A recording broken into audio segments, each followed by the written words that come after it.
Hello everyone, welcome back. Today I'm going to be practicing some point shooting with my Polymer 80 G43. Point shooting, a lot of times people would call it reflexive shooting. I always just learned that point shooting.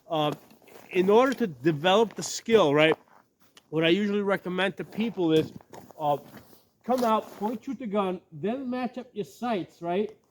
Match up your sights after the fact to see where the gun's actually pointing before you actually start sending bullets anywhere, okay? So put the gun back in the holster, right? I got a target over there, right? I'm gonna come out of holster, point shoot it, now match up my sights, and I see that my optic is on target. So initially when I extended my hands, right, I was, and I looked in the glass, I couldn't see it, but then I just moved my head a little bit into position without moving my hands, and I could see that the reticle was on target. Okay, so that's what tells me that, hey, now it's safe to go to live fire. Okay, now if you point shoot the first shot and you miss, right, while you're pulling that first shot, you're still looking for your reticle. So if you point shoot the first shot and you're slightly off in the you're then looking for your reticle, or you're looking to line up your sights so that your second shot or your third shot is going to hit the target, okay? So we're point shooting the first shot, looking for our iron sights for the second shot if we need to take a second shot, okay? So come out of the holster, stand up. I didn't see my reticle at that point. I just point shot it, bullet went on target, right? Again, that just comes with a lot of practice, right? Practice. Come out of holster, point shoot it. That time, I was off for the first shot, off for the second shot. But hey, the third shot, I actually found my sights, got it on target, okay? So let's do this again.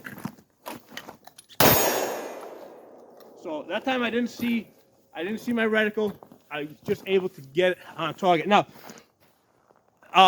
what I also recommend and what I do is practice doing this one-handed in an awkward position, because we always practice drawing from the holster like that, right? But what about if you come out like that, right? Can you point shoot one-handed? Because that's a very realistic type of situation, especially if you're in a situation where you're trying to grab, get your balance, or you're holding on to something, or you're trying to push somebody back while dealing with a threat, or moving your child out of the way, or your wife out of the way while you're dealing with a threat. So you also have to be able to point shoot the gun one-handed, which now requires a lot more practice. So same deal, come out, point the gun, then look at your sights, see if they're on target before you go to live fire, right? So come out, right? That time I was off, I had to look for my sights, okay? So this is harder. All right, there we go. So that time, pointed my hand at it. I couldn't see my reticle, but then I moved my head a little bit without moving the gun, and I could see that my reticle was on target. Let's go to some live fire now. So, first shot was off. Second shot, by the time I got to the second shot, I had time to line up my sights and take that second shot. And hit with the second shot. Let's go back to the holster.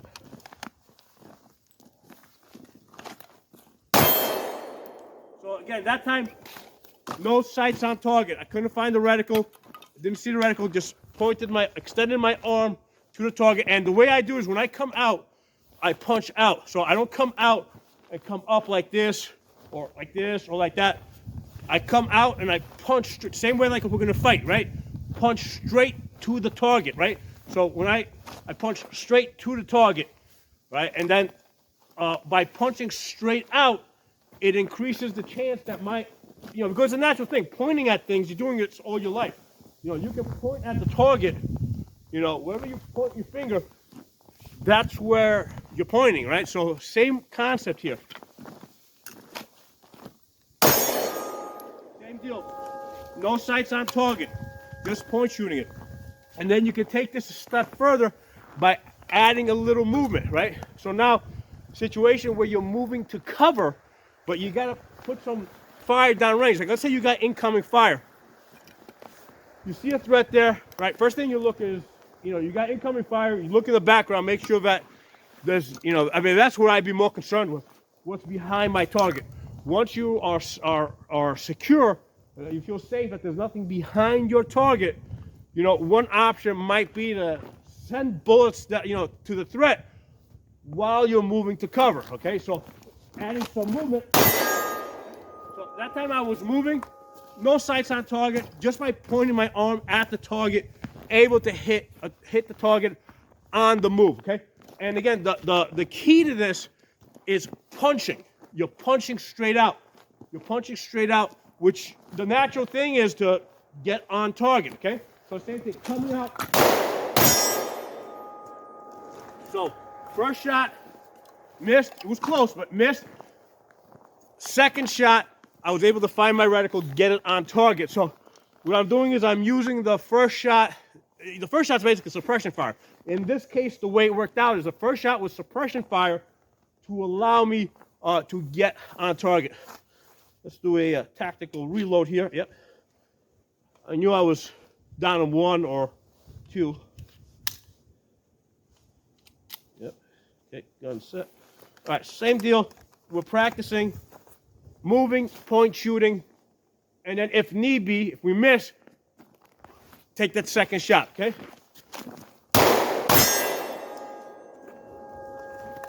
All right, so now we can also do it going in that direction too. Coming up. So again, same deal.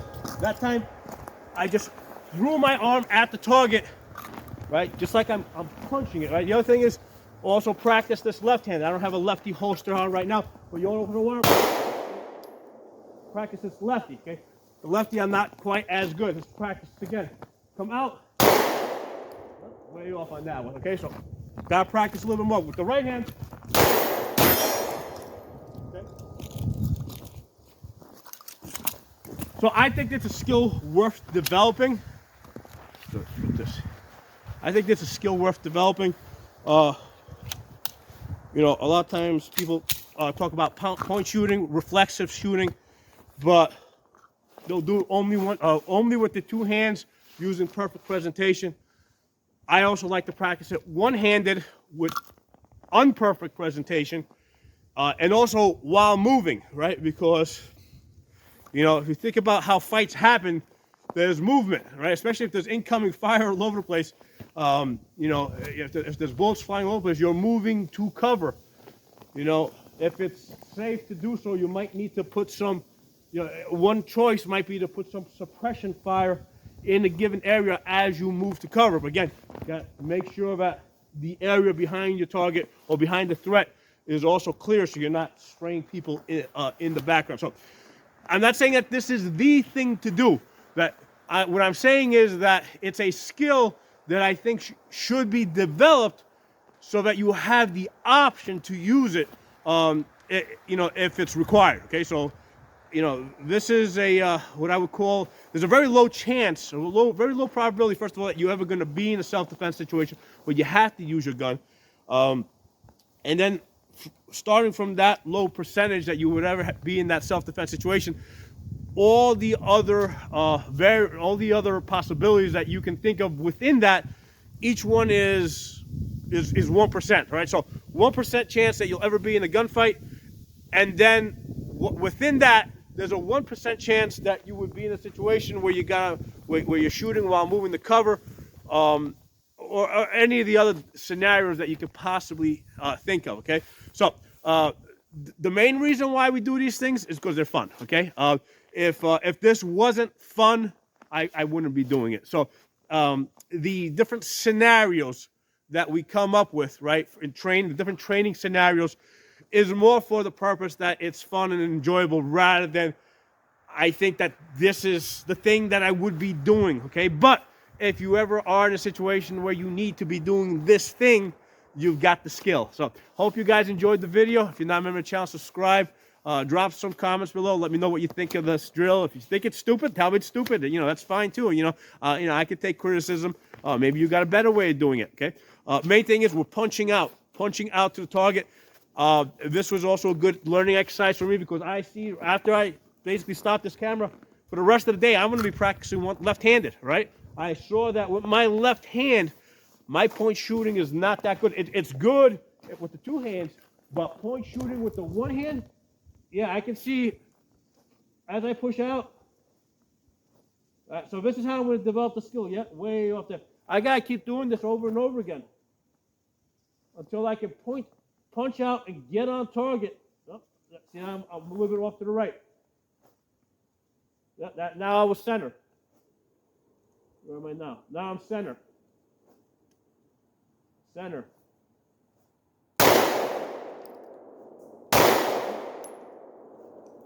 I gotta get better with my left hand. So, you know, the good thing here is that I know I'm not the best at everything. I know I gotta improve. That's why I keep practicing. So, you know, that's a good way, I think, to approach your training. Don't go into your training thinking that you have to be the best or that you have to impress anybody. You know, go into it thinking that, you know, you're not good at a lot of things, and you're gonna try to get better at them, right? So, I'll talk to you guys all soon. Subscribe if you're not a member of the channel. All right, guys, I'm practicing my lefty shooting, lefty reflexive shooting. As you guys saw in the prior video, I was not too happy with my lefty shooting. So basically, I'm just practicing going in and out, finding that target.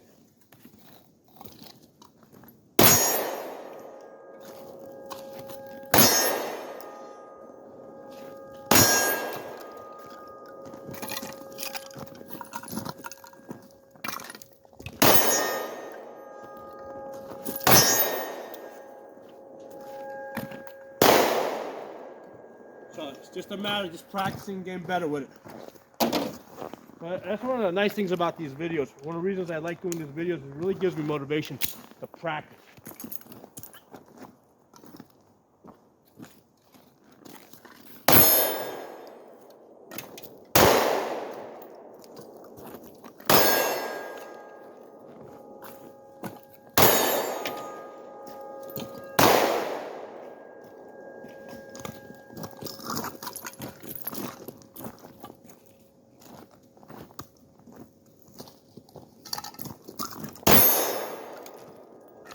So it's definitely something I need to work on some more. Hope you guys enjoy the video. Hope it gives you some training ideas. I'll talk to you all soon.